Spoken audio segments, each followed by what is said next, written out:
Hello दोस्तों, कैसे हैं आप सब लोग। Value of APC, value of MPC, value of APS, value of MPS, investment multiplier, इन सब की वैल्यू से क्वेश्चन हर साल पूछा जाता है। तो आपको ये पूरा का पूरा वीडियो एंड तक देखना है ताकि आप सिर्फ लर्न ही नहीं, समझ भी जाओ कि एपीसी, एपीएस, एमपीएस, एमपीसी की वैल्यू कितनी होती है और ये किससे किसके बीच लाई करती है और ये वैल्यू इतनी ही क्यों होती है, इसके पीछे प्रॉपर रीजन क्या है। तो वीडियो पूरा एंड तक देखना, आपको गारंटी से समझ में आ जाएगा कि एपीसी, एपीएस क्या है, इनकी वैल्यूज कैसे लाई करती है। तो सबसे पहले समझते हैं एपीसी क्या होता है। एवरेज प्रोपेंसिटी टू कंज्यूम, यानी कि आप अपनी इनकम का कितना पोर्शन, यानी क्या रेशियो है आपकी इनकम का कंजप्शन के साथ। अगर आप 100 रुपए कमाते हो, 70 रुपए खर्च करते हो, तो आपका एपीसी जो होगा 0.7 होगा। अच्छा, आप मुझे कुछ क्वेश्चन का आंसर दो फटाफट, जो आपसे पूछने वाला हूं इसके हिसाब से हम वैल्यू तय करेंगे। अगर मैं 100 रुपए कमाऊं और 100 ही रुपए खर्च कर दूं, क्या ऐसा हो सकता है? बिल्कुल हो सकता है कि मैं 100 रुपए कमा रहा हूं और मेरे खर्चे इतने ज्यादा हैं कि मैंने 100 के 100 खर्च कर दिए। तो यहाँ पे एपीसी क्या होगा? 1 होगा। इसको बोलते हैं break even point. Break even point पे जो एपीसी होता है 1 होता है, क्योंकि ब्रेक इवन पॉइंट पे जो वाई है वो सी के बराबर होता है और एस क्या होता है? 0। एपीसी का फॉर्मूला मुझे बताओ क्या होता है? C upon Y. तो कई बार क्वेश्चन पूछा गया है what is the value of APC at break even point. तो ध्यान रखना, ब्रेक इवन पॉइंट पे एपीसी की वैल्यू 1 होती है। क्यों? क्योंकि ब्रेक इवन पॉइंट वो पॉइंट होता है जहां पे इनकम और कंजप्शन दोनों बराबर रहता है। तो अगर मेरी कमाई भी 100 है, खर्च भी 100 है, तो उस टाइम पे एपीसी का फॉर्मूला होता है सी अपॉन वाई। तो 100/100 कटी कितना आ जाएगा? 1। So at break even point APC is equal to 1। तो बिल्कुल इनकम कंजप्शन दोनों बराबर हो सकता है, तो एपीसी 1 हो सकता है बिल्कुल। तो मैंने लिखा हुआ यहाँ पे it can be equal to 1। अच्छा, ये हमेशा पॉजिटिव रहता है। क्या ये हो सकता है कंजप्शन किसी का माइनस में आ जाए? इम्पॉसिबल। साल भर में पूरा देश कुछ ना कुछ तो कंज्यूम करेगा, तो कंजप्शन कुछ ना कुछ होगा, वो कभी भी माइनस में नहीं आ सकता।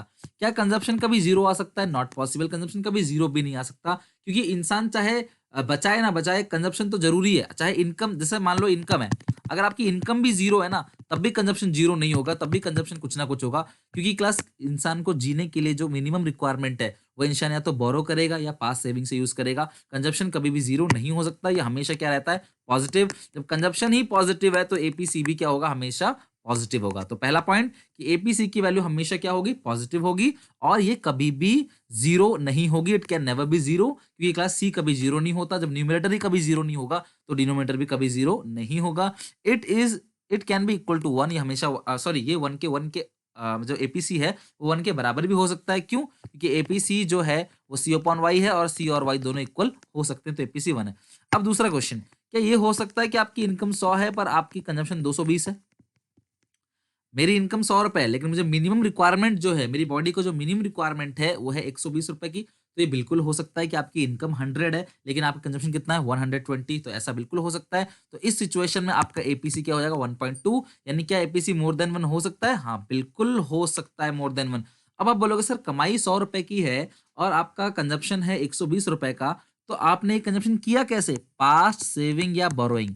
जब आपकी इनकम जीरो होती है तब भी तो आपकी कंजप्शन होती है ना कुछ 120। तो आपकी इनकम 100 है, तब भी कंजप्शन कुछ ना कुछ होगी। तो ये कंजप्शन आपका इनकम से ज्यादा हो सकता है, क्योंकि मेरी बॉडी को जिंदा रहने के लिए 120 रुपए चाहिए मुझे, और यहाँ पे मेरी इनकम कितनी है? 100। तो ये हो सकता है 120। हम पास सेविंग करेंगे या बोरोइंग करेंगे तो consumption can be more than income. Consumption income से ज्यादा हो सकता है, it can be more than 1। तो एपीसी की वैल्यू क्या क्या हो सकती है, मुझे बता दो फटाफट। एपीसी की वैल्यू हो सकती है 1 हो सकती है, और हमेशा पॉजिटिव रहेगा। 1 से बड़ा भी हो सकता है, लेकिन ये जो है कभी भी माइनस में या जीरो में नहीं हो सकता। अब सवाल ये है कि एपीसी क्या 1 से छोटा हो सकता है? क्या ये हो सकता है कि इनकम 100 रुपए, कंजम्पशन 80? बिल्कुल हो सकता है कि मैं 100 रुपए कमाता हूँ, मेरा कंजम्पशन 80 ही है, तो यहाँ पे एपीसी क्या होगा? 0.8। तो एपीसी हमेशा पॉजिटिव होगा। एक से छोटा भी हो सकता है, एक से बड़ा भी हो सकता है, एक के बराबर भी हो सकता है, लेकिन कभी भी एपीसी जीरो और नेगेटिव नहीं होगा। तो ये 3 पॉइंट ध्यान रखना। एपीसी ब्रेक इवन पॉइंट 1 के बराबर होता है, 1 से बड़ा, 1 से छोटा हो सकता है, बस जीरो और नेगेटिव कभी नहीं होगा। एपी क्लियर है? और एपीसी कभी भी जीरो क्यों नहीं होता? क्योंकि सी कभी भी जीरो नहीं हो सकता। जब सी ही जीरो नहीं होगा, न्यूमरेटर ही जीरो नहीं होगा, तो एपीसी खुद सोचो कैसे जीरो हो सकता है। क्लियर है? यहां तक एपीसी की वैल्यू समझ में आ गई। अब आते हैं एपीएस के ऊपर। एवरेज प्रोपेंसिटी टू सेव, आप अपनी इनकम का कितना पोर्शन सेव कर रहे हो, और एपीसी प्लस एपीएस दोनों को मिलाते हैं तो 1 के बराबर होता है। और एपीएस का फॉर्मूला होता है एस अपॉन वाई, यानी कि savings upon investment. APS it can B zero, APS zero हो सकता है, नेगेटिव हो सकता है और पॉजिटिव। क्यों? क्योंकि सेविंग का नेचर है, सेविंग जीरो भी हो सकता है, सेविंग पॉजिटिव भी हो सकता है, सेविंग नेगेटिव भी हो सकता है। सेविंग नेगेटिव कब होगा? जब मेरी इनकम 100 रुपए है पर मुझे मिनिमम रिक्वायरमेंट 120 का चाहिए, तो मेरी सेविंग यहाँ पे क्या हो जाएगी? माइनस में। और मेरी सेविंग जीरो भी हो सकती है, जब इनकम मेरी 100 है, कंजप्शन भी 100 है, तो सेविंग क्या हो जाएगा? जीरो। और पॉजिटिव कब होगा? जब आपकी इनकम ज्यादा होगी, कंजप्शन कम होगा, तब सेविंग क्या होगा? Positive. So APC can be zero, APC can be negative और एपीसी कैन बी पॉजिटिव। बस एपीसी कभी भी 1 के बराबर या 1 से ज्यादा नहीं हो सकता, ये हमेशा लेस देन 1 ही रहेगा। सर ये 1 के बराबर क्यों नहीं हो सकता? क्या ऐसा हो सकता है कि 100 रुपए कमाओ, 100 रुपए बचा लो आप? कंजप्शन भी 100, सेविंग भी 100, ऐसा हो सकता है कभी? और ऐसा अगर कब होगा? सॉरी, इनकम भी 100 और सेविंग भी 100, ऐसा कब होगा? जब कंजप्शन जीरो होगा। ऐसा कैसे हो सकता है कि पूरे साल में कुछ कंज्यूम किया ही नहीं आपने? तो कंजप्शन कभी भी जीरो नहीं होता, जिसकी वजह से सेविंग हमेशा जो है वो 1 से छोटा ही रहेगा, 1 से लेस देन 1 ही रहेगा। क्यों? क्योंकि मैं अपनी इनकम का 100% जो है वो कभी भी सेव नहीं करूँगा, मुझे कुछ ना कुछ कंज्यूम करना पड़ता है उसमें से। और it can never be equal more than 1। ऐसा कैसे हो सकता है कि मैं 100 रुपए कमाऊँ और जो मेरी बचत है वो 120 रुपए हो जाए? 100 रुपए मेरी इनकम है और जो मेरी सेविंग है वो 120 रुपए, ऐसा कैसे हो सकता है? खुद सोचो।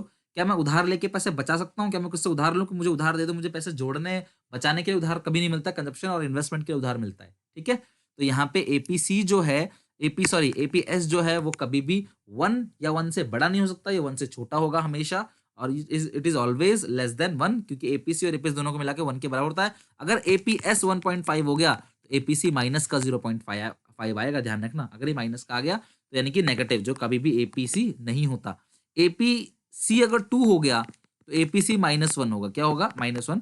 क्यों? क्योंकि एपीसी अगर 2 है तो एपीएस क्या होगा? -1, क्योंकि एपीएस माइनस में जा सकता है। It can B zero, it can B negative, it can B positive, लेकिन कभी भी ये 1 के बराबर या 1 से बड़ा नहीं होगा, हमेशा 1 से छोटा होगा।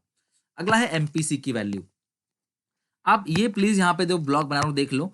एमपीसी और एमपीएस दोनों की वैल्यू 0 से 1 के बीच रही होती है। एमपीसी 0 से बड़ा होता है लेकिन 1 से छोटा होता है। एमपीएस 0 से बड़ा होता है लेकिन 1 से छोटा होता है। अच्छा, अगर एमपीसी 40% है, इसका मतलब है कि आप एडिशनल इनकम का 40% जो है वो कंजप्शन पे खर्च कर रहे हो। अगर एमपीएस 60% है तो आप बढ़ी हुई इनकम का 60% जो है वो क्या कर रहे हो? आप सेव कर रहे हो। क्या ऐसा हो सकता है कि मेरी सैलरी बढ़ गई 100 रुपए से, मेरी तनख्वाह बढ़ गई 100 रुपए से और मैंने सारा का सारा कंज्यूम कर लिया, 100 का 100 एडिशन कंज्यूम कर दिया? ये बहुत कम चांस होता है। इस तरीके से नहीं हो सकता कि मैं अपनी बढ़ी हुई इनकम का सारा पोर्शन कंज्यूम कर दूं। हाँ, मैं अपनी बढ़ी हुई इनकम का कुछ पोर्शन कंज्यूम करूंगा, कुछ पोर्शन बचा लूंगा। इसलिए दोनों की वैल्यू जो होती है 0 to 1 लाई होती है। आप ध्यान रखना, एमपीसी और एमपीएस की जो वैल्यू लाई होती है वो होती है 0 to 1। ये 0 से 1 के बीच में ही रहता है। क्लियर है? फिर भी अगर एमपीसी 0 हो गया तो एमपीएस हो जाएगा 1, और एमपीएस अगर 0 हो गया तो एमपीसी हो जाएगा 1। इस बात का ध्यान रखना। और जो गरीब लोग होते हैं ना, उनका एमपीसी जो है वो हमेशा ज्यादा होगा, अमीर लोगों का एमपीएस ज्यादा होगा। क्योंकि गरीब लोग अपनी ज्यादा इनकम का जो पोर्शन है वो खर्च कर देते हैं, तो वहां पे जो मैक्सिमम इनकम वो लोग कमा रहे हैं, एक्स्ट्रा इनकम, उसको भी वो खर्च कर देंगे, तो वहां पे एमपीसी जो होगा 1 होगा और एमपीएस क्या होगा? वहां पे 0। अमीर लोग इतना ज्यादा कमा रहे होते हैं ऑलरेडी, तो अगर उनकी सैलरी थोड़ी बढ़ी तो वो सारा का सारा सेव कर लेते हैं, तो वहां पे एमपीएस जो होगा, वहां पे एमपीएस 1 होगा, एमपीसी जो होगा वो 0 होगा। क्लियर है? फिर भी मैं आपको बता रहा हूँ कि एमपीसी और एमपीएस अगर इनकी वैल्यू एग्जामिनेशन में पूछी जाती है तो आप क्या लिखोगे? These lie between 0 to 1। ये 0 to 1 के बीच रहता है। लास्ट है हमारा topic investment multiplier. Investment multiplier होता है कि आपके देश में इन्वेस्टमेंट के बढ़ने से आपकी इनकम कितनी बढ़ेगी। अगर देश में ज्यादा निवेश आएगा, ज्यादा इन्वेस्टमेंट आएगा, देश की इनकम भी बढ़ेगी। और इसका फॉर्मूला था 1/MPS या delta Y upon delta I. हम 1/MPS को 1/1 माइनस एमपीसी भी बोल सकते हैं। और इनकी वैल्यू ध्यान रखना, मल्टीप्लायर की इसकी जो वैल्यू होती है वो हमेशा 1 टू इन्फिनिटी होती है, 1 टू इन्फिनिटी। अगर एमपीसी आपको 1 दिया है तो उस सिचुएशन में जो के की वैल्यू होगी वो होगी 1/1 माइनस एमपीसी, यानी कि 1/0 इन्फिनिटी। और अगर आपको एमपीसी 1 दिया है तो के, अगर एमपीसी 0 दिया है तो के का वैल्यू होगा 1 माइनस एमपीसी, 1 माइनस 0 1/1, के भी कितना आ जाएगा? 1 हो जाएगा। यानी कि जो के है, यानी कि मल्टीप्लायर है, ये हमेशा लाई करेगा 1 टू इन्फिनिटी। क्लियर है यहाँ तक? ये मैंने पूरा का पूरा बता दिया आपको, मैं रिपीट कर देता हूँ। आपको बिल्कुल नहीं भूलना है कि एमपीसी जो है वो 0 to 1 होता है, एमपीएस जो होता है वो भी 0 to 1 होता है, के जो होता है वो होता है 1 to infinity, AP sorry sorry के जो होता है वो 1 टू इन्फिनिटी है। एपीसी की वैल्यू 1 होती है कहाँ पे? ब्रेक इवन पॉइंट पे। एपीसी जो है वो क्लास 1 से बड़ा भी हो सकता है और एपीसी 1 से छोटा भी हो सकता है, बट कभी भी ये लेस देन 1 है, सॉरी -1 नहीं है, लेस देन 1 है। लेस देन 1, लेकिन कभी भी क्लास ये जीरो और नेगेटिव एपीसी नहीं हो सकता। ध्यान रखना, APC can never be zero and negative, ये कभी नहीं हो सकता। एपीएस जो है, एपीएस शुरू में नेगेटिव होता है, फिर जीरो, फिर पॉजिटिव, यानी एपीएस कुछ भी हो सकता है, बट कभी भी ये एक से ज्यादा जो एपीएस है can never be more than one कभी भी एपीएस नहीं हो सकता, क्योंकि अगर एपीएस मोर देन 1 हो गया तो उस सिचुएशन में एपीसी नेगेटिव में चला जाएगा, जो कि एपीसी कभी नेगेटिव में जाता नहीं। क्लियर है यहाँ तक? तो ये सारे के सारे वैल्यूज थे, एपीसी, एपीएस, एमपीसी, एमपीएस। उम्मीद करता हूँ आपको समझ में आया होगा। आपसे लाइक करो और फटाफट शेयर कर दो अपने सारे के सारे दोस्तों के साथ। और मेरे साथ जुड़े रहो ऐसी और वीडियोस के लिए। Thank you very much, bye bye.